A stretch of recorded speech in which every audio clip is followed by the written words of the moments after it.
What happens after you type the end before you hit publish? We're going to talk about that today, so stay tuned.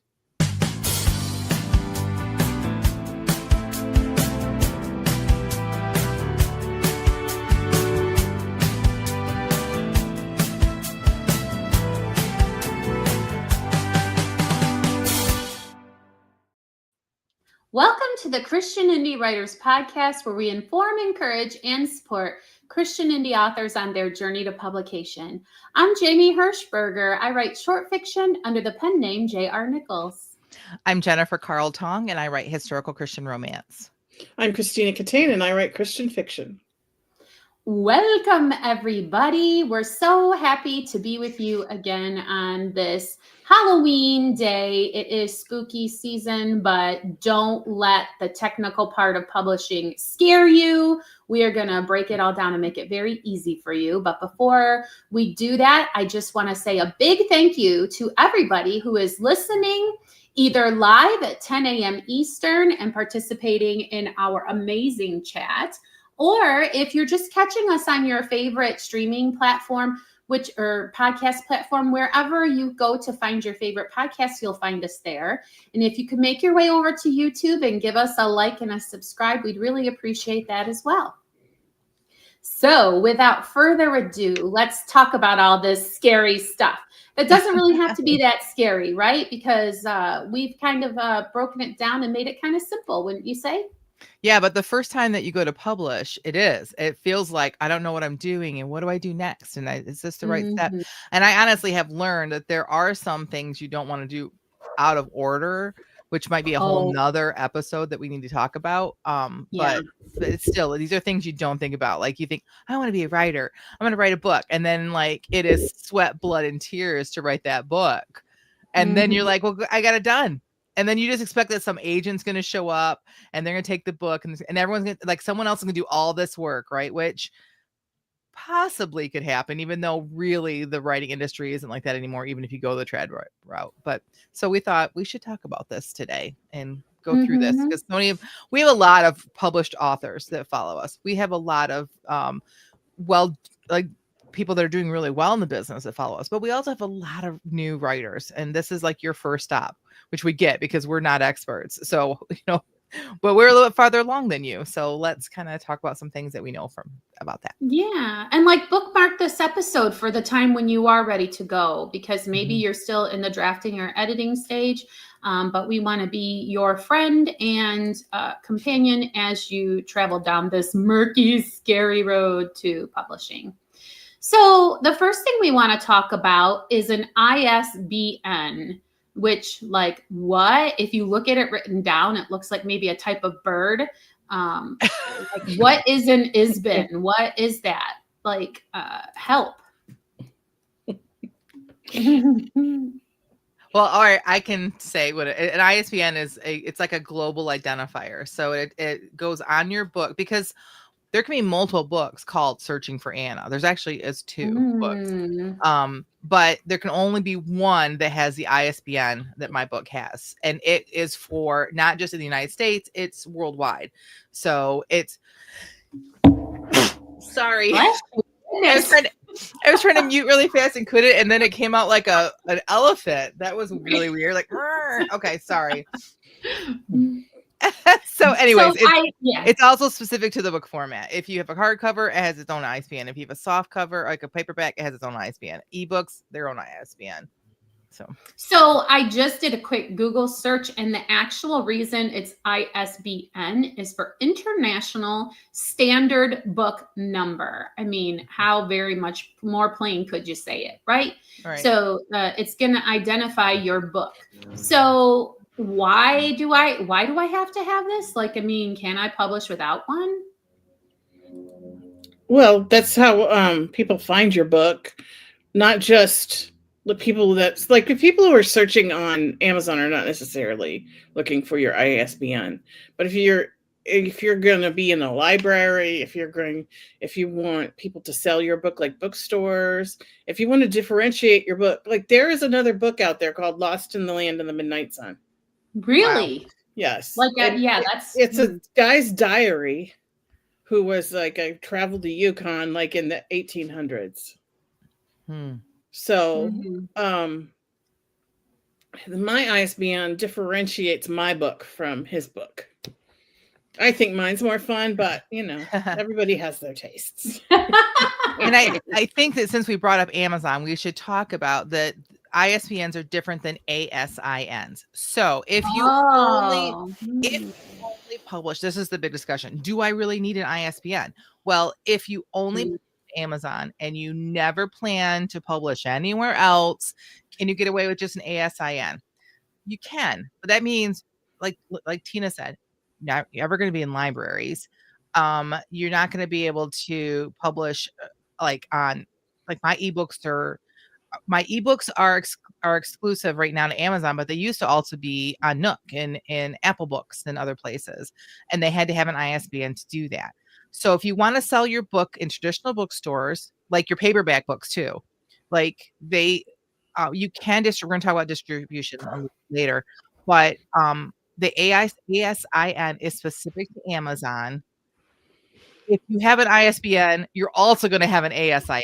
That's just how they do their internal. Oh, I see. So because when you introduce the idea, so it's Amazon's version of an ISBN, right? But yes. It's like, yeah, okay. It's their internal book formatting, like to be able to track books. I think all products actually have. But ISBN is international. So you can take the ISBN anywhere. The ASIN is only within Amazon. Okay. See, because again, Google, that's Amazon standard identification number. Yes. So that's very interesting.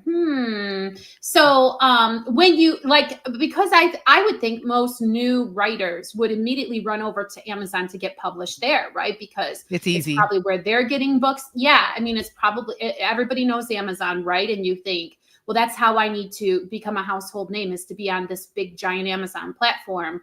But you just have to know that if you just simply go with their number, that's not going to do what an ISBN would do for you. So correct. I think that's a really important distinction to make, Jen. I appreciate that. Yeah. Okay, so we've kind of talked about what it is and what you need it, but where do you get one? Like, I don't remember there being an ISBN store in the neighborhood here. Well, there's an ISBN store online. Oh. Because it's a digital product. So you would go to BOWKER. And I don't know, is it BOWKER.com? Or if you just Google BOWKER, the website will come up. It's technically, their website is myidentifiers.com, but you type in BOWKER, it's so much easier. Search for BOWKER. That's what I do every time. Even when I want to log into my own, like I just Google it to find where I'm supposed to go. Right, because you can remember that. Right. Myidentifiers.com, yeah. I don't know why. Why is BOWKER? That's bizarre. It's just the company that does it. Now, that's only if you're in the United States. Right. If you are in the UK, it's Nielsen.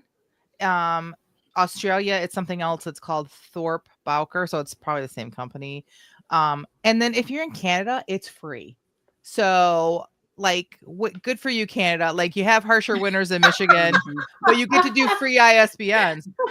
So I guess, man, can I form a publishing company in Canada and then get free ISBNs? That's a question for your accountant. We are not legal advisors, so and should don't do shady stuff. Right, don't do shady stuff and then said, but Christian, you write this podcast, that'd be okay. No, please don't. Okay. JR Nichols said it was okay. The rest of us did specifically. Okay, so all right, we know it's free in Canada, but let's talk about if you're in the United States. Most of our listeners in the United States.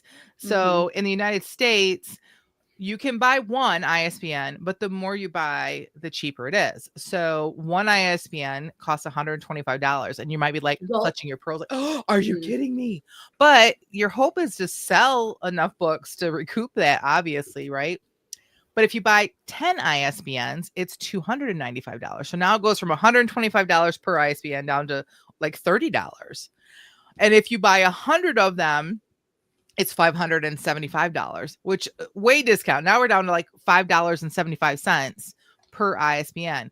But are you going to publish 100 books? maybe we're going to talk about that, about how many you need for each of your books. So the more you buy, the cheaper it is. I start off buying 10. I'm still using those up, but after this next book, I'm going to have to buy some more. And we're going to talk about that in a little bit. But I will say, when you go there, it's a legit company. Like, you can trust them. I've never been ripped off by them. So it's a legit company, but don't buy the barcode. I don't know who would ever, they have an option where you can get an ISBN and a barcode. You get barcodes specific to the seller. If Amazon will put a barcode on there for you. Barnes and Noble puts their own, even if you bought a barcode, they put a sticker over it with their barcode on it. I have a couple of my books here that I actually bought at Barnes and Noble. And I don't know where. I should have pulled them out. So don't buy the barcode. It's unnecessary. But the ISBNs, that's where you buy them. And they don't expire, correct? So correct. You can buy the 100. And if you think you're going to write, however many books that you would need 100 for. Right. And we're going to talk about that in a little bit, about why you might need 100. Go ahead, Jamie. I have another question for a legal person. Mm-hmm. I would like to know if you can leave the remainder of your barcodes or your ISBNs in your will as part of the inheritance. Like, I wonder, are they transferable? Like, if you buy them, can you, I guess if you're a publishing house, that's what you do, right? Like, you end up assigning them to certain works. That's a good point. Okay. That's a really good point, is that when you buy your ISBNs, if you have a publishing company, which I have a name that I use for my publishing company, you buy under that. That way, yes, I could publish other books for other people under my publishing house if I ever wanted to, and use these ISBNs. If I put it under my name becomes the publishing house, right? So that's a good point. And people will try to sell ISBNs. Don't buy them from an individual person. This is not in our outline, but I'm glad you brought this up. People will try to sell you for cheaper ISBNs, but what you don't understand is, when you publish their name, you're now published under them or under their publishing house or whatever, and they're not going to disclose that to you. But you will not be able to put your own publishing house or your own name as the publisher if you buy it from someone else. You have to buy directly from BOWKER, or depending on what country you're in. So what does that do as far as obligating you to let them share in your profit? Like, that gets really tangled up. Yeah. Doesn't it? Yeah. I don't know the answer to that, and I don't want to find out. Yes, exactly. Mm-hmm. Yeah. Wow. That could be kind of a rabbit hole to go down in all your free time. Okay. So moving on. Help.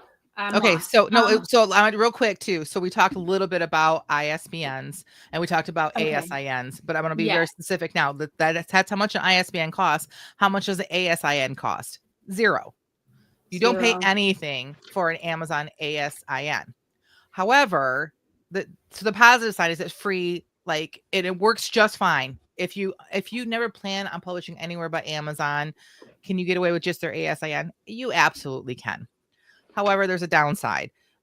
Amazon will be listed as the publisher or the imprint. Like, if you don't have an ISBN, automatically Amazon becomes the imprint. You cannot use it outside of Amazon. Now, Amazon does have extended distribution. You can, and again, this is a whole nother episode if we want to, about going in. This is how you put your book in, and these are the things you check off, they can do your distribution for you. I would say never allow Amazon to do distribution, because first of all, Barnes and Noble does not want to have Amazon distributed books on their bookshelf. They're a competitor. They don't want, they're not, and you're not going to show up in the catalogs. So literally, there are still catalogs that Barnes and Noble and other bookstores get where they order books from, and going through Amazon, you're not going to show up in that catalog. So yes, if you only plan on doing Amazon and nothing else, like you just want your life to be easy and you just want to publish book and that's fine. You can choose that and it will be free, but there's a lot of limitations. Yeah. And also those catalogs are what libraries use when they are ordering books. So, yes. So, I should have done a little bit of research before this episode, because I have never bought an ISBN. Okay. So maybe I'm sorry guys if this really kind of throws you for a loop. I got super curious because I have my audio on Findaway Voices and they're distributing it however they distribute it. And I went in here and there are 2 ISBNs on here, which makes me wonder, maybe these are Amazon. Like, would you be able to tell from looking at them if they are Amazon ones? Would they have like the letter A? Like, do we know this answer? Am I really throwing us for a curve here? I don't know this answer because I've not done audiobooks. I'm the one of the 3 of us I've not done audiobooks yet. Okay. So I don't have the answer. I would assume that either it's an Amazon. Findaway Voices is not ACX. So you are wide, I'm guessing, with your audio. It's not just an Amazon. Correct. So I would guess that, if I'm just guessing, and I want to like get you nervous or anything, I would guess that somebody else owns that ISBN and that you're literally published under somebody else. Maybe it's Findaway Voices, maybe it's your audiobook person. I don't know, but you're not listed as the publisher technically if there's someone else with ISBN. That's my guess. Yeah, that does make sense because when I search for mine as an audiobook, and it's funny too, because I see all the time publisher Findaway Voices, and that's what it says. If you go to borrow my book from the so Findaway Voices is buying. Yeah, they're buying like thousands at a time so that it's like dollars for them. And it's not a big deal for them to throw their own publishing thing on there. Yeah. Because Findaway Voices is making money off your books too. Like that's why Amazon gives theoretically. Right. That's why ASINs are free because Amazon is making money off of your books because All right. Well, I appreciate that little bit of feedback. Sorry to kind of throw us for a curve. And also, good morning, Piper. Piper's watching us from the vet's office this morning. I hope it's just a normal checkup and there isn't something wrong with your furry friend. So anyway, good morning to Piper.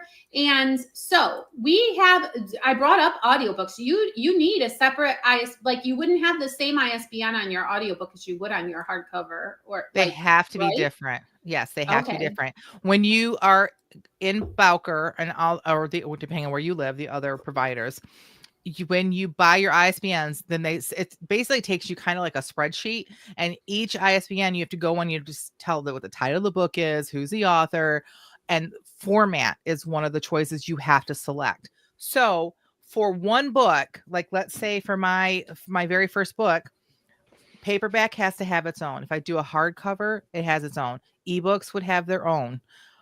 Large print paperback has their own. Large print hardcover has their own.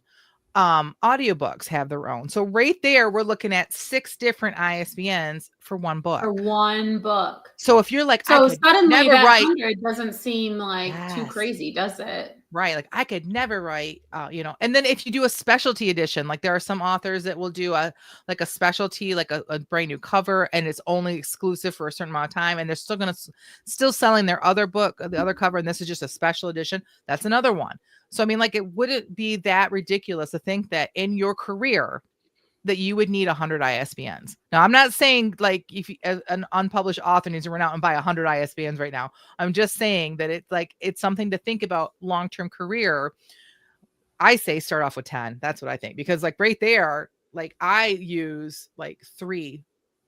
I use 2 for every book, and I'm not even touched audiobooks yet. So it wouldn't take long for you to use those 10 up. So, well, and I say Christmas is coming. So like, if you wanted to put a batch of ISBNs on your Christmas list, that's a great gift for kids or grandkids or everybody to pool in. Trying to buy for mom or dad is not always easy. What can I get that they wouldn't get for themselves? Well, maybe 100 ISBNs, right? So it is something to consider. Yep. Piper says, I have heard that ebooks do not require ISBNs. This is a really good point. So let's talk about this for a quick second. Yeah. Again, not in our outline. Technically, your ebooks do not need an ISBN. You will get an ASIN at an Amazon. And even if you're not exclusive to Amazon, if you're exclusive to Amazon, obviously you wouldn't need one if you didn't want to. And then Apple Books gives it its own ID. Barnes and Noble gives it its own ID. So each of the different distribution places gives it its own ID. So technically, you don't need that. However, if let's say you have a breakout bestseller, the number, the tracking from Amazon for your ebook and the tracking from Apple do not have the same number, they will not be tracked together. Those numbers will not go together for your sales, if that makes sense. If you put an ISBN in each of these same places, and it helps keep it makes the book one book. Otherwise, the numbers, like the tracking out there in the world, makes it look like they're like 4 different books on 4 different publishers. Now, I know that's being super nitpicky. For the majority of us, it's never going to matter, right? There's like, that's kind of a dream of all of ours, but maybe it doesn't matter. To me, I wanted to be able to keep things organized. And since I bought them in bulk, it did not cost me a ton of money to just go ahead and put it on my ebook. And that way I felt like I was future-proofing myself, if that makes sense. And if you're going to use Ingram Sparks as your distributor, you do need an ISBN for your ebook. I would not, but we'll talk about that later. that's another episode. I made that mistake. I'm just saying. Okay. Yes. Mm-hmm. Yes. I made that mistake, and we will talk about that at another episode. But yes, if you want to use them as and there's some other distributors besides Barnes and Noble and Amazon, and I can't remember who they are because I never used them. But if you want your book in those catalogs that are going to the libraries, because libraries have ebooks now. Mm-hmm. I'm pretty sure you need an ISBN for that. Do we want to skip and talk about distribution now, and then maybe we could talk about formatting in another episode? Oh yeah, we could. Because we're on the subject, right? Right. Yeah. So as Tina just pointed out, there's Ingram Spark, which again, if we're talking to like brand new people, they're like, "What are you talking about?" Okay, so like, we're talking about these ISBN numbers for a reason, because just like when, you want to get the credit when it's sold, those kinds of things. So like Amazon is a distribution. That's what we've been talking about. Like Amazon sells your book to people for you, right? Mm-hmm. So this is what we mean by like a distribution platform. And Tina just brought up Ingram Spark. Now, Ingram Spark is a competitor of Amazon. Have you ever heard of them? Unless you've been around writers or in the industry for a while, probably not, right? So we're going to introduce you Ingram Spark and other competitors to Amazon in this segment, right, guys? Right. And I would say too, like just really quick before we move on past what Tina said about if you're going to use Ingram Spark as your ebook provider, I feel like I need to say this, even though we could do a whole episode. For your paperbacks, yes. Ebooks, if you're going to go wide with your ebooks and not just be exclusive to Amazon, it is better for you to go to each of the places and put your ebook in yourself than to let them distribute it, because like they are taking money out of your pocket for something that you can do yourself very, very easily. And when they distribute it, you don't have any access to putting it on sale, doing any marketing through, like if you through Apple and the different places that offer you the ability as a self-published author to promote your own book. You lose that entirely by putting it through them. Okay, so that is a very good warning, but let's back it up with just a little bit of context, because what I think is, it's kind of like Amazon sells through Amazon, but Ingram Spark, I think you would call it like an aggregator. Yes. Because they take your one book and they don't just sell it like at ingramspark.com. They tell you for your benefit, we will put your book on Google Play. We will put your book on Apple Books. We will. So it's like a one-stop shop. That's how they like all of them. Yes. Yes. And so what Jen is saying is like, take the extra time to just go to Kobo yourself. Take the extra time to go to Apple Books yourself. Don't do this like Ingram Spark way for ebooks. For ebooks. Now, why for ebooks? Like, why are you saying that, Jen? Like, what? Because ebooks are things that you can do promotions and each of these individual things. Okay. Mm-hmm. Like with your paperback books, the way that things are structured in publishing, you don't have the ability anyway to try to like put your book on sale at Barnes and Noble or anywhere else. Oh, okay. You can so on like Amazon. Barnes and Noble will decide when your book goes on sale. Right. Not, Or indie bookstores or like that. Right. But Mm-hmm. ebooks through Kobo, through Google Play, and through like you can adjust pricing, you can adjust like you can still adjust pricing even if you go through them, but it's you lose a lot of control that you don't need to lose by distributing through Ingram Spark. So that's, so this was not part of the plan for today's podcast, and maybe I should put together a whole episode, but it's been a while because I'm exclusive now, just because of ease, honestly. Or maybe you could do like one of those 10-minute videos where we put it on I can try media to try to explain it. And I just wanted to point out that we keep saying Amazon, but it is literally KDP, which stands for Kindle Direct Publishing, is actually the publisher that Amazon uses. You need a whole separate Amazon account to have a KDP profile. And personally, I would recommend using an email address that isn't widely connected to your personal information because of reasons. Gosh, there's so much in this topic, everybody. I don't think we really realized till we started talking about it.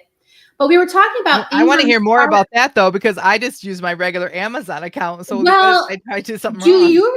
Do you remember when they were taking down reviews if they suspected that you knew the person personally? Oh yeah, they still do that. Yeah. Or if I'm an author, so yes. So yeah, as an author, I don't like if I read your book, I'm probably not going to ever give you any sort of review for a couple of reasons. First of all, if it's not good, I know how hard it is to put a book out. Even if it's a bad book, I'm not going to give you a bad review. I'm just not going to.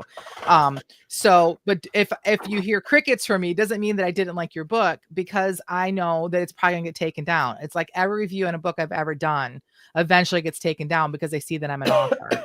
Though I have people that have written books and that have given me reviews and theirs are still up there. I don't know. Well, maybe they did it like I did, where I have my regular Amazon under one name and one email, and I have my KDP under my publishing name. That's I use the email address for my publishing company. That's so I am not Tina Catane to KDP, so they won't connect that. Very smart. I did not do that. I'm careful not to link my accounts for easier login. Do you know what I mean? Like they give you that option to be like, are you also this person? Anyway, whatever. Now they know my secrets and they're going to come at me. So because they watch famous. They watch. We know that Amazon's watching this podcast. Yeah. Yes. Well, their word scraper. Their word scraper is going to find us. Okay, so we're off track again. So the major platforms and what they offer. KDP, we've talked about a bunch. They do ebooks and they do print on demand. So meaning that you put your paperback up there, and when someone orders it, then it gets printed and gets sent to them. They do expanded distribution, meaning that they can act like Ingram Spark and they would distribute it to other places. We don't recommend it. I've already mentioned why. Most booksellers do not look to Amazon for that. So you're tying your hands a little bit by trying to do that. So we don't suggest. And that's new, right? Like that didn't exist before. It's been around a long time. We've been doing this a long time. So probably when we started, they didn't do it. I think you're right. Back when I actually was putting out work. I think the thing that's new is being able to go into libraries through Amazon. Oh, that's what it was. That's fairly new. Right. Before, if you were exclusive through Kindle Unlimited, that's not what we call it from our end. Our end is I can't think of it. Anyways, if you're in Kindle Unlimited, then you couldn't be anywhere, including libraries. And now they're allowing you to be exclusive to Kindle, but also be in libraries. Crazy. Would you guys like a 10-minute video on that too, and how to do that? Because I was thinking about doing that too. Setting up a 10-minute video. I mean, I love giving you assignments. Okay, and then there's Draft to Digital as another platform that we can use. I've only used that for ebooks.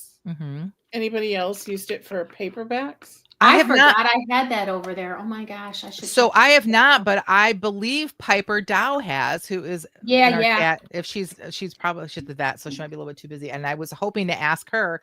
I've not done their print distribution. Were the first kind of competition for Ingram Spark that has been in like years. And so at first it was a like you had to be like a test subject to be part of it. But I think now it's pretty, open where anyone could try it. So I don't have personal experience. If you do, we'd love to hear it in the comments below. So for us all to see. But yes, the ebook distribution to many retailers. Also, again, I still think you should go to the individual retailers yourself. There are libraries.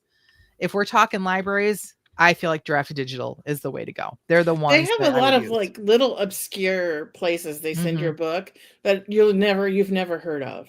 That are not Barnes and Noble and Amazon and Apple Books and Kobo. Yeah, the big ones. A whole list. Do the big ones yourself. I say rely on Draft Digital to do everything else, including libraries. Right. Yeah. Okay. So like, I guess why is that one better than the others? I'm a little confused. I thought we didn't want the aggregator. No, that's what I just said. Go to the big ones yourself. Apple Books. Okay. I see what you mean. But then for libraries and all the little ones, I use Draft Digital because they just are really, and they're good people over there. They're very helpful. They really I feel like they are authors that they start off as authors and ended up being like doing this stuff. So they understand what we're going through. And when you go into Ingram Sparks, I never found a button where I could say, don't send my book to Amazon. Don't send my book to Apple. Don't send my book. But on Draft to Digital, you choose where they send your book. And you can just unclick Apple, Kobo, Barnes and Noble, and Amazon if you want to put them on there yourself. That's what I'm saying. They understand authors and what we really need. Like they're there for us is how I feel. Wow. All right. Okay, So we kind of keep mentioning Ingram Spark, but we haven't really spoken on them. So I'm going to do that really quick. Okay. So Ingram Spark is a wider distribution. They are well established. Every bookstore uses them worldwide. They do bookstores. They do libraries. Like I said, I would not do hardcover, like your printable books. They'll put those in libraries if the library orders them.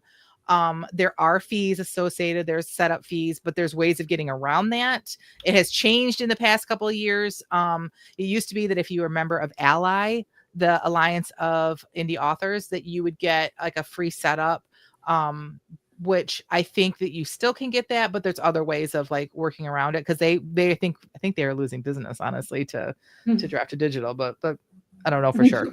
Yeah, I haven't looked over there in years, actually. Right.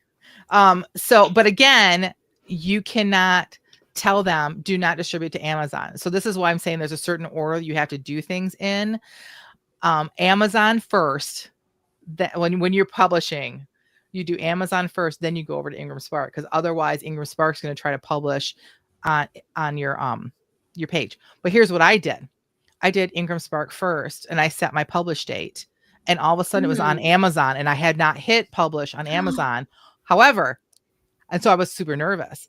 However, so it gave me a pre-sale date where people could pre-buy my book. And I had not sold enough books in the past for them to allow that.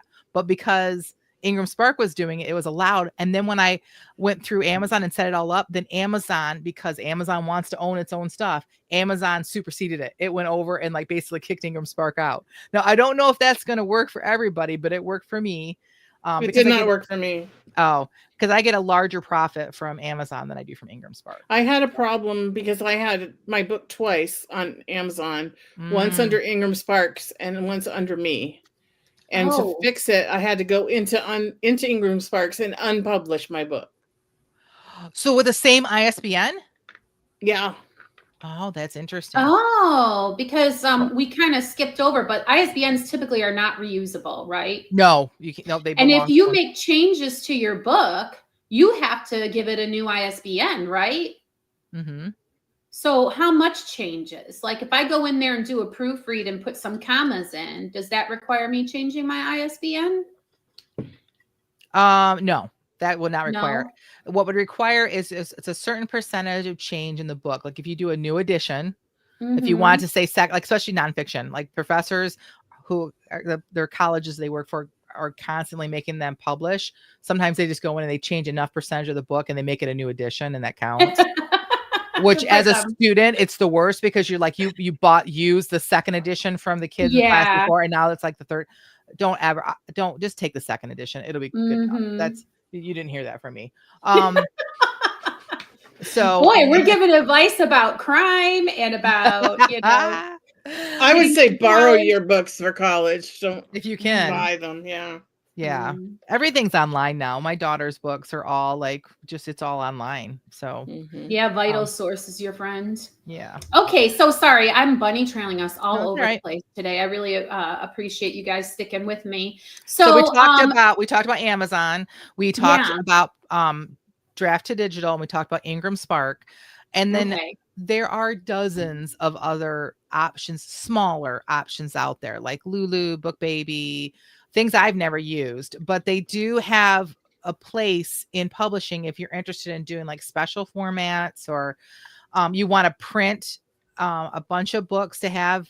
So I guess sometimes it's cheaper to go through them. I've never done it.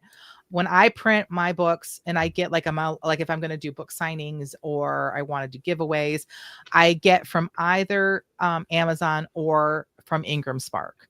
So yes, and none of us are very illustration heavy. We're not doing stuff like I don't know, manga or however you say that word. We're not doing what they used to call comic books. I'm sorry, I don't mean to. No, you're right. I just can't figure out how to say. So if you're doing like lots of illustration heavy stuff, you might want to explore some other options, because again, there might be a specialist out there to help you with your distribution.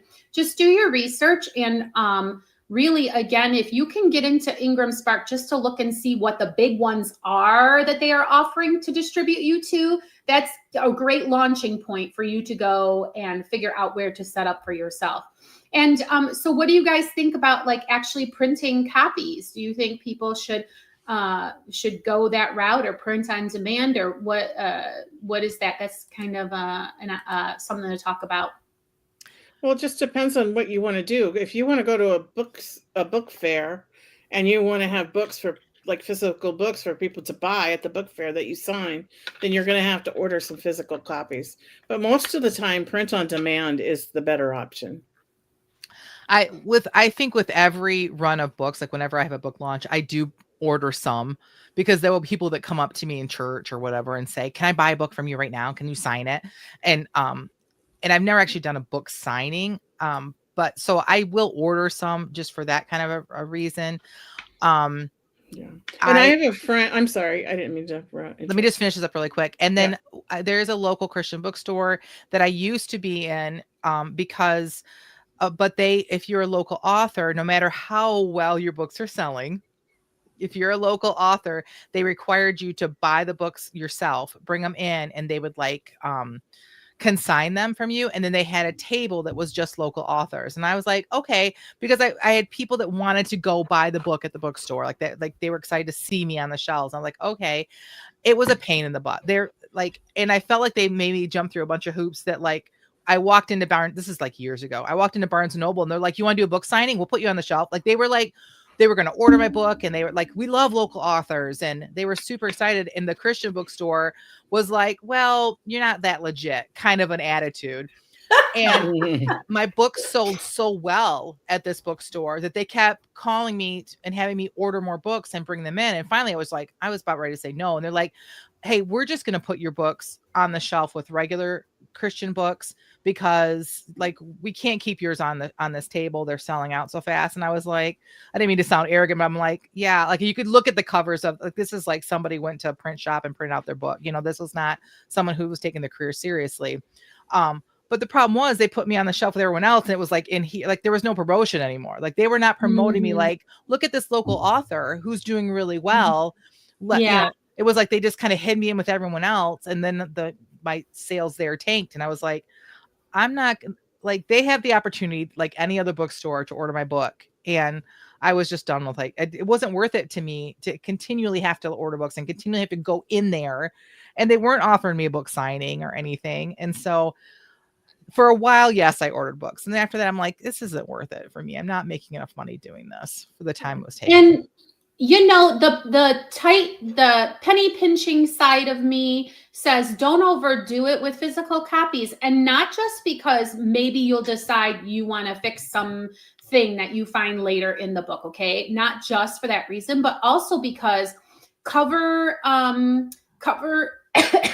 expectations change, and you might want to change your cover someday, and then you'll have boxes and boxes of books with the old cover. Like, you just don't want to run into those issues. So I would argue to be a little conservative onto what you order, and then, you know, order another order when you get to your last box or something like that. Even if you're going to be somebody who's chronically doing, you know, on-site book events.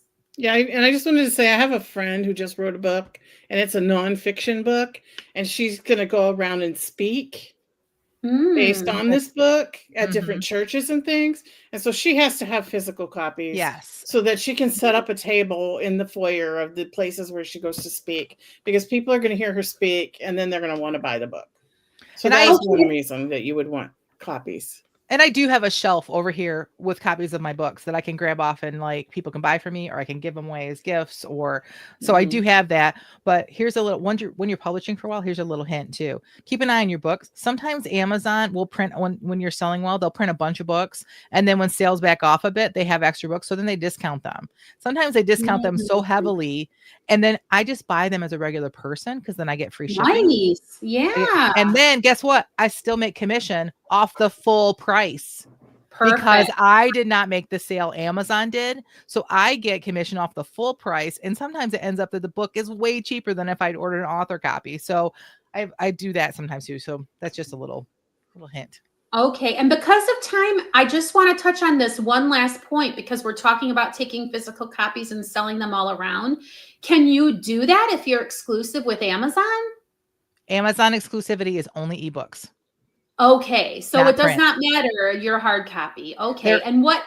There is no place that wants you to be exclusive with your paperbacks. There's no place that requires that. It's only ebooks.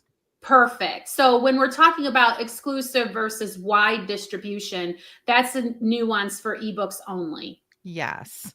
Okay. And that could be a whole nother thing that we can open up, because I have been wide and then I went exclusive, and I'm not sure. Honestly, I feel like we need to find an expert to come on and talk about this with us, because I'm not sure that it's been better for me.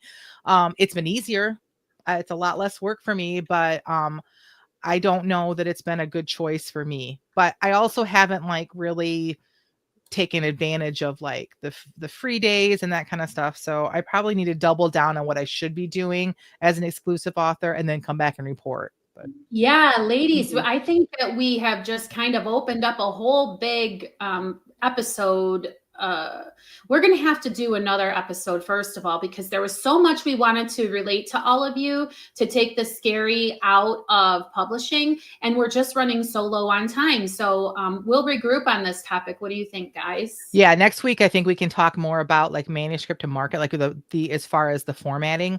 Like we need to talk about how to format your book, and that's a whole nother thing. And then yes, we can talk about maybe exclusive versus wide and metadata, a whole metadata episode. Yeah.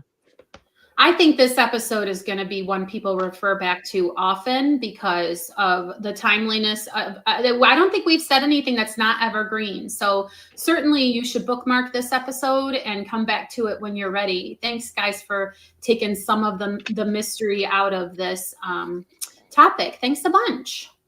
Okay, and so now I think we should move on to the feeding of the backs. Hooray! It's my favorite part of Friday. Why? Because everybody tells you what a great job you did. We don't give negative feedback on these writing sprints that we're about to share with you. Why? Well, because literally they are the product of a 15-minute writing sprint without any editing or tweaking before we bring them to you. And so we like to give positive, encouraging feedback. So we're going to feed your back. So Jen, what did you write and what was the prompt today? Well, today's prompt was 5 words, which y'all know is my favorite. And the words were veil, pollution, garlic, perceive, and off. Which off is like one of the easiest words we've ever had as a sprint word. And I don't think I used it. Like I tried so hard. I don't think I even used it. I think I only used 2 words, you guys. This is bad. Okay, ready? Artichoke dip, Pradeep asked. Marnie reeled back as the tortilla chip laden with the creamy Parmesan goodness came at her face. Instinctively, her arm flew up and pushed it away. No thanks. What's the matter? Pradeep asked as he stuffed it into his own mouth. Don't like artichokes? I used to, she said as she watched in disgust as he dipped another chip knuckle deep. It just doesn't seem that appetizing right now. He leaned in, the smell of his garlic breath mixing with the pollution of beer and whatever else he had been drinking before she arrived. Want to know what I think is appetizing right now? Nope, she said definitively. How in the world had she let the team talk her into coming to happy hour? She didn't drink, but Renee had convinced her that the apps were really good. But unfortunately, neither Renee or an unpolluted plate of appetizer was to be found at the table of her coworkers. Something's off with you tonight. I did use off. Yay. Something's off with you tonight. Pradeep leaned in closer. Marnie reeled back further. That is until the back of her head knocked into something, that is, or someone standing behind her. Before she could turn and see who, a brand new plate of nachos slid in front of her, and Mr. Boss slid into the chair next to her. What did I miss? Pradeep instantly pulled back. Hey, man, you made it. You never come to happy hour. Mr. Boss smiled. A veil. Oh, I used a veil, too. A veil of tension obvious in his eyes. I never really had a reason to. He slid the plate closer to Marnie. Nachos? 3, 2, Yay! 1. It was like a scavenger hunt, like trying to find the words, and you didn't even know you put in there. I know, it was a scavenger hunt for me. That's hilarious. Okay, so I'm very sorry. I have been a little bit incommunicado, non-committal with a lot of podcast stuff. Is this our first Pradeep encounter? Yes. Yes, because I'm just like, he must make reoccurring appearance, which it seems like you couldn't keep him away if you wanted to. So he's gonna force his way into the story whether or not you want him there. Yeah, I don't know. I don't really see him having much. Like he just is like a drunk coworker. I don't know. Comic relief, right? Well, that's like just a beautiful name. I think that he's into her. And I think that he's into her because he thinks she's into him for some reason. Maybe. So like, he's like, yeah, you know, I got this one on a string. Like this is what I've decided about him just from like this little interaction.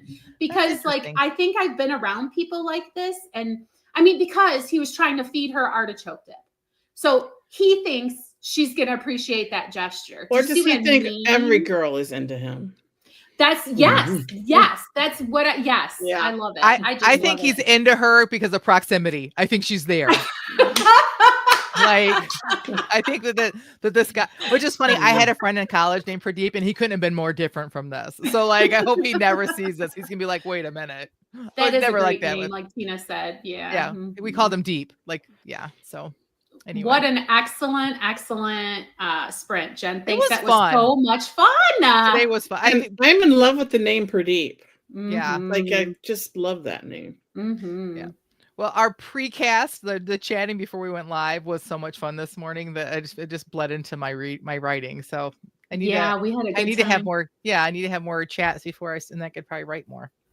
Me too. More Fridays off. That's what I'm advocating for. All right, I'll save for the what's next. So go ahead. Okay. All right. What about you, Jamie? What'd you write? I think it's gonna be eerily similar. In some ways. Okay. Well, that was disappointing. I huffed and pushed the book further away. What? The ending of your book? No, the whole book in general. What were you reading again? The Painted Veil? Cliff picked up the offending tome and flipped it over. Well, that's what you get. What do you mean by that? I could have told you from looking at it, it was going to be boring. I never said it was boring. Cliff shrugged and put the book down. All I'm saying is I've never set down a Guy Bronx novel with disappointment. That's because you read Guy Bronx novels. What? Never mind. No, say it. What? You think I'm a dum-dum. Stop. I never said that. Cliff shrugged. You don't have to. You telegraph it in a million little ways. It would hurt my feelings, except I can tell. And the fact that I can tell reassures me that I'm no dum-dum. I was silent for just long enough to condemn myself. Cliff shrugged again and turned as if the subject was off the table. Then, without warning, he dropped to the floor and started doing push-ups. Oh, by the way, we've got to get to the grocery store today, he said, without a hint of windedness. Oh, I said, entirely distracted. Yeah, I want to make fettuccine. We have no garlic. Oh, I said again. Cliff changed to one-handed push-ups. And we'll need to get the car in for an inspection this week. I shifted in my chair. Cliff changed hands. If I'm being honest, I don't know if she'll pass this time. She's literally pluffing clouds of butt pollution as she warms up in the mornings. Cliff sprung up from the floor with the lithe grace of a sleek black cat and winked at me. Don't worry, babe. I know how you perceive me, and it's all good. He really was off to the kitchen then, likely to mix up some post-workout, but he stopped in the doorway, reaching to grab each side, showing his swole traps and biceps to full advantage as he yawned in a huge breath and exhaled with a sort of primal growl. Book forgotten, I chased him into the kitchen. Oh my God. Number one, the fact that he said the words dum-dum kind of negated his argument. And number two, reminds me of this guy that was interested in my daughter once, and he was very good looking, and we were at a campfire, and she leaned over and whispered in my ear, Mom, could he just shut up and let me look at him? It totally reminded me of that. Oh, God. It was a fun, again, this has just been a fun day. I really had a lot of fun writing that. Yeah. The one-handed push-ups had me. Did you guys ever read The Painted Veil, by the way? No. That is a real book. Oh, it's a real book? So, I thought you just like slipped the word in that way. No, it's like historical fiction, which is why is like, Cliff would never read historical fiction. Cliff would never read that. Right? What about the author? Yeah. What about the author? Was that a made up author? Guy Bronce. I made that up. Okay, good. And he was supposed to be kind of like a what's the guy, Jack Reacher, except I didn't want to say Jack Reacher, so I just made one up. Yeah, so it was supposed to be like that. But whatever. That was super fun to write. I'm glad you guys appreciated it.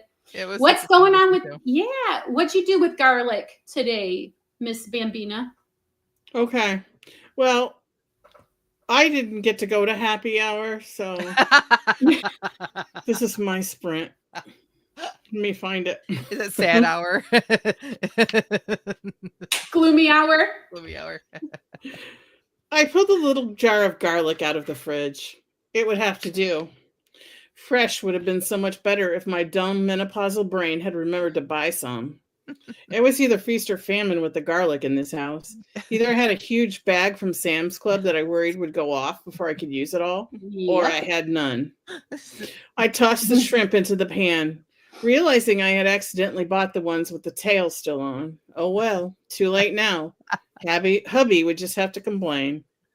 I tossed the pan a few times, like the professionals on the cooking channel did, losing a few shrimp in the process.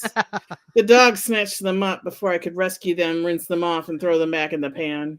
I should have bought more shrimp. Oh well, too late now. I grabbed the carton of heavy cream out of the fridge. It felt suspiciously light. Somebody had been using it in their coffee without my knowledge. Probably my daughter when she had visited last weekend. I poured what was left in the pan and then added some milk and butter to make up the difference. I decided to add a little extra parm just to hide the fact that I was a few shrimp short, a little cream short, using garlic and using spaghetti noodles instead of the angel hair the hubby preferred.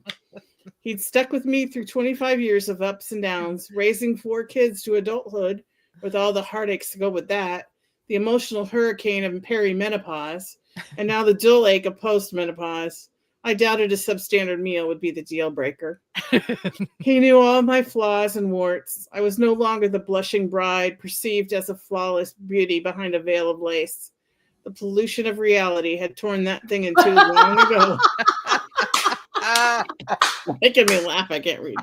But just in case, as I handed him his plate, I said, if you don't like it, keep it to yourself. And I went back into the kitchen for a sparkling water, asking myself for the 100th time why we joined a denomination that required a vow of sobriety. Oh, well, too late now. Yay! Okay, Tina wins Best Use of Pollution Award Yes. today. Yes. Mm-hmm. Yeah. Oh, the pollution of reality. Mm-hmm. I was determined to get that word in there somehow. Oh my It gosh. was amazing. You could not have been more spot on about garlic. Like, it is either feast or famine. Both Jamie and I were like, yes, while you're reading it, like, that is so true. It's so relatable, I swear. Did you guys ever see the TikTok guy who's like, he buys hoisin sauce every time he goes to the grocery store? That forever, that was me with taco seasoning packets. I'm like, yes. oh, I'm sure we'll eat tacos this week. I better get some taco packets. And like Yep. one point, this is when I was newly married. And at one point, my husband like pulled out, he's like, what are we doing here? And it was like a whole handful of taco packets. Right. Yeah. It's just gosh. like that sometimes. So good, Tina. So relatable. Like, just, oh my gosh, that was the best. That was great to end on. I love that. Thank you. Yeah. I don't think we even, I don't think we even need to give you comments because we laughed the whole way. Like we laughed at the I was having trouble time. reading because you guys were making me laugh. I just think it's funny that you were making like shrimp Alfredo or whatever, and it reminded me that Cliff was also off to the kitchen. So I almost felt like you were going to say, "It doesn't matter that it's terrible. I can do one-handed push-ups." Yeah, that would be a lie. I know, but anyway, I loved it, Tina. I love when you write quasi-autobiographical or whatever that was. Historical or what is Tina called? Or realistic nonfiction. Realistic Except nonfiction. I don't have a dog to pick up my dropped shrimp. I just a granddaughter. Them off and throw them See, back that's what makes it fiction, though, right? And she thinks she's getting away with something, you know? And just so you know, Tina, I've eaten in a lot of upscale restaurants on the East Coast in the Boston area, and the upscale restaurants leave the tail on the shrimp. I know, but even when it's like messy. It. Yeah, gotcha. Like, and I never understood it, but like you got to take the tail off when you're eating it, obviously. But they leave it on, I think, for I don't know, so it doesn't curl up into a ball. I guess when they're cooking. I don't know, but if I leave the tails on, my husband's like, "Why'd you?" He would rather get up from playing his game or watching his football game or whatever he's doing and pull the tails off himself than have tails on his shrimp.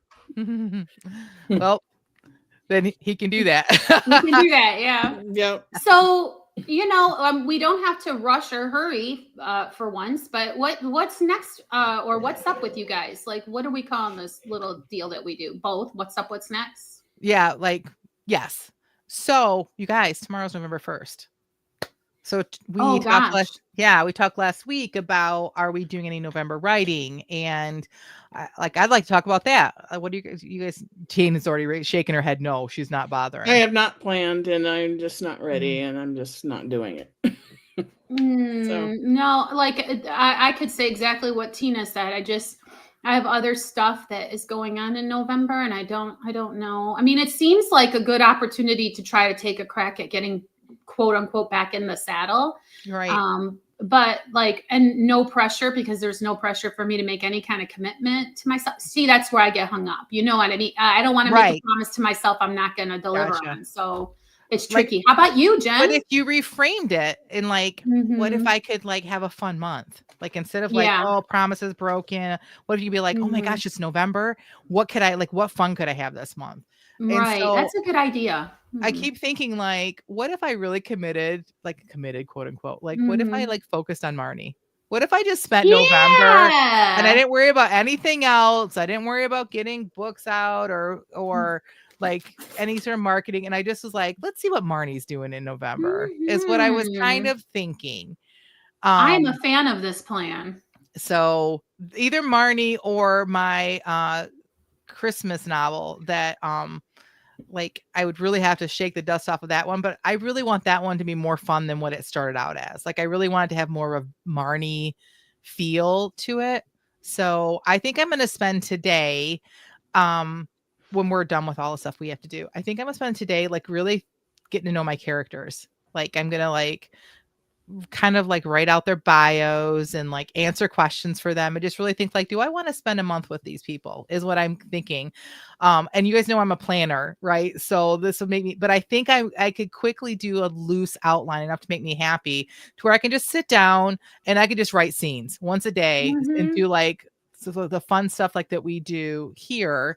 I could just sit down and like, maybe like, I'll write a scene. Oh, I think I want this to happen with them. So I'm just going to sit down and like, and see what happens. So I'm thinking I might just try have to do some that. fun, right? Yeah, because you guys know we joke about the nano curse. We don't really believe in curses. Don't come at us. Like I'm not like I'm a Christian. I'm born again, believe. Yeah. Jesus is in me. But like I'm trying to like really head on like what are the things I want to be true in my life. Like I've talked about this several times. And I want to be a writer. Like, and if I'm not writing, can I say that I'm a writer? And I've been so stalemated. I do some writing here and there, whatever, but I've been so stalemated. And I feel like I want to get back to, remember those days when I was writing book 1 and it was so exciting. And I would like message you guys, like I finished this part, or I would like share, like, all right, Jamie, read this part. And I made Jamie cry. And I was so happy I made Jamie cry. And, you know, so I want to get back to that fun. And so I don't know. Maybe this won't be the month, but maybe I just need this. Like, am I going to get 50,000 words? Well, it's probably not, unless I get it before Thanksgiving, because we know it's Thanksgiving is super busy. But I don't know. Yeah. So, I don't know. I mean, it's like what you're saying sounds a little like a scene a day, but really, like it's not even that necessarily hardcore of a commitment. Just kind of like writing mindset. Like you're going to spend the month with a writer's mindset to see how it feels, right? Trying that back on, or are you committing to like a scene a day? It's too early, right? At least a sprint a day. I can at least sprint a day. We could, right? Because 30 days of writing sprint prompts. Like I have this book around. I don't remember where. Like, who are these people who sprint every day? Like, I mean, that makes a lot of sense that would be the Christian Indie Writers Podcast November challenge, doesn't it? Right. Because if that's what we have a book about, shouldn't we really be trying to do a sprint a day in November? I might be able to make that commitment. One writing sprint a day. And I could even do 5 minutes if I was really like, no, like there's no, it's loose, right? Right. And then wouldn't it be fun?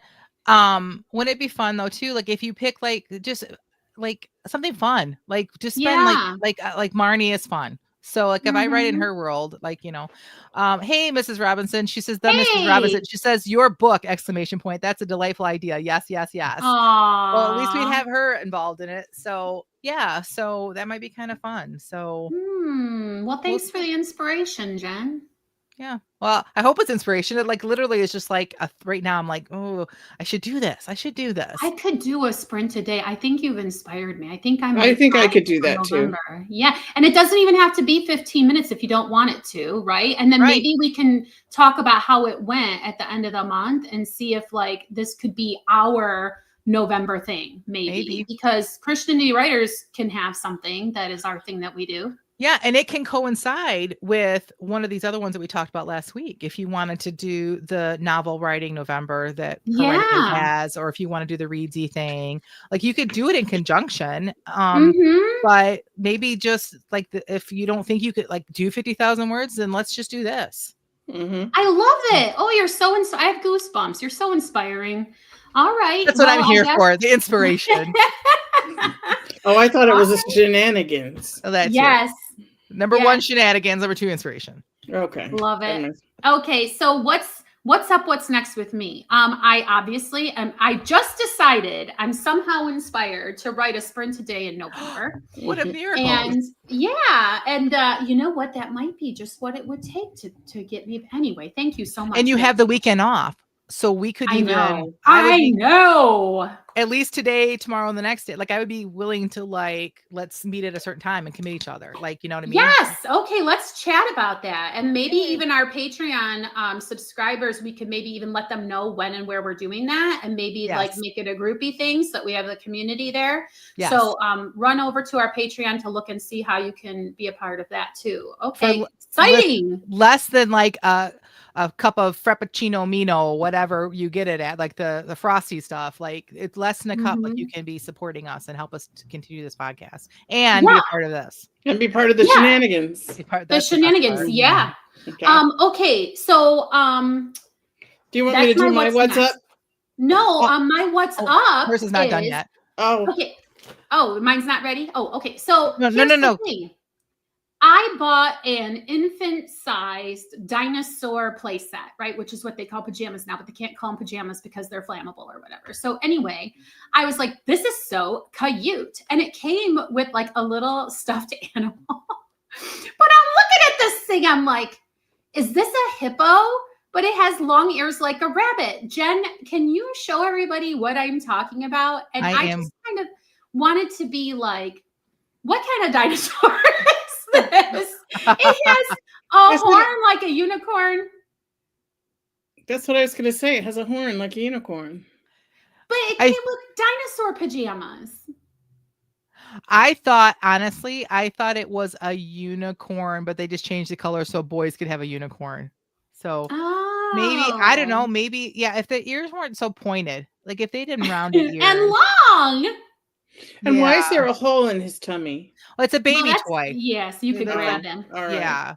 So I put him on my Facebook and I said, what kind of dinosaur is this? Wrong name only. And one of my friends, Caitlin Hunnan, she's like, it's a Donutsaurus because and then my other friend, Joyelle Bragg, she said that it's a cuddlivore. So instead of a carnivore or an herbivore, it's a cuddlivore. Isn't that the cutest? Yeah. So anyway, they're giving me adorable answers when meanwhile, I'm just like offended by this piece of art. And then I'm like, why is there a keep away from fire warning on it? Like, is this like the Gremlins caution? Don't get it wet. Don't feed it after midnight. Like if you take this thing to the campfire or the cookout, is something like going to happen to it to where it comes to life and haunts you? My question is, if the baby is holding this, I would hope it'd be away from fire anyway. Like, what are people doing that you have to worry about a baby's toy being near fire? Yeah. I don't know. Look at the pretty camping, Johnny. I don't know. Like, anyway, that was just my what's up. Just a ridiculous. I mean, obviously it's adorable. Obviously the baby does not care. Whatever. I was just being a ridiculous. He's gonna love person. it. And it probably rattles when you shake it, right? There's a little rattle. It does not, or crinkle. No, but anyway, it was like for the cost of the outfit, it was absolutely a freebie. Whatever. Yeah, but it just was amusing to me to be like, what is the concept here? I just dying to know. Like half hippo. I don't mean like the face is like a hippo. I don't know. Anyway, what's Mrs. Robinson says, you ladies might just be the reason I figure out how to do this Patreon thing. It's very easy, honestly. Yeah. Like you just, the link is in our show notes here on YouTube or wherever you're listening. It's in the show notes. You just click it, you take it over there. It's very easy. So we appreciate it. So, all right, Tina, what's up? What's next? So what's up? My friend Dora came over yesterday and tried to fix my hair. So I am without my little beanie cap today. Yay! My new growth is about half the length of my old growth. So you really can't tell that with the headphones on and everything. But I was getting so tired of wearing those things. They would make my head hot. They would make it itch. I was like, I just want to be free. And I had this whole Wayne's World thing going on with the back, which was like 8 inches long. And the rest of it was like an inch long. It was so horrible. Aww. So I love your hair curly and short. Like I just love it when you have it like all big. Like you're always trying to like make it low, like smaller, but I love your curls. I want you to bring the mullet in because I want you to be podcast in the front, shenanigans in the back. No.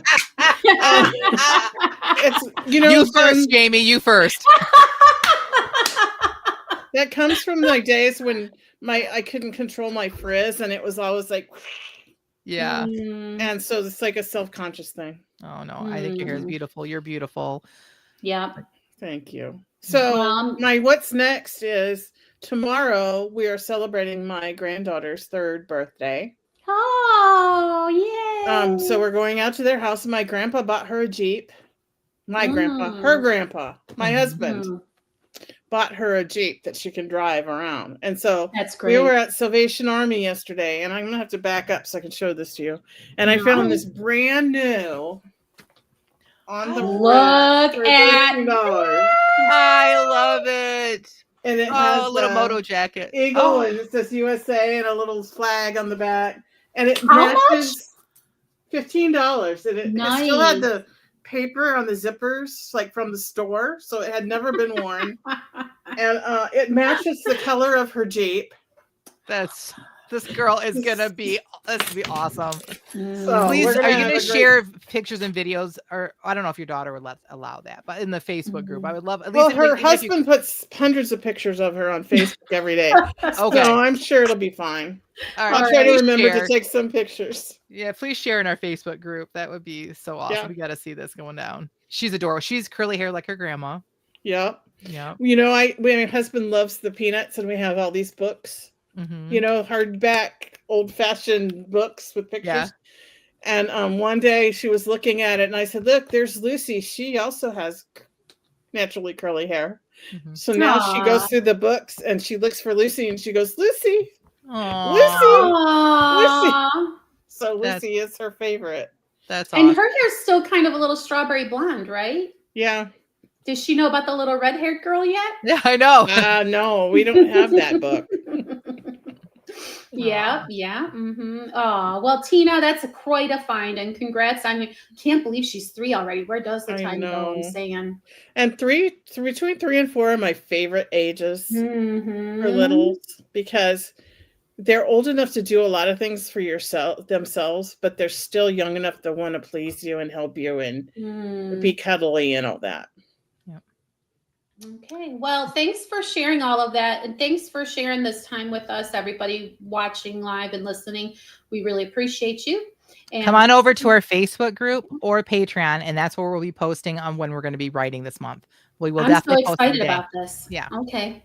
All right. So that concludes this episode of the Christian Indie Writers Podcast. Until next time, may your pen be prolific, may your deadlines be met, and may all of your words honor Christ.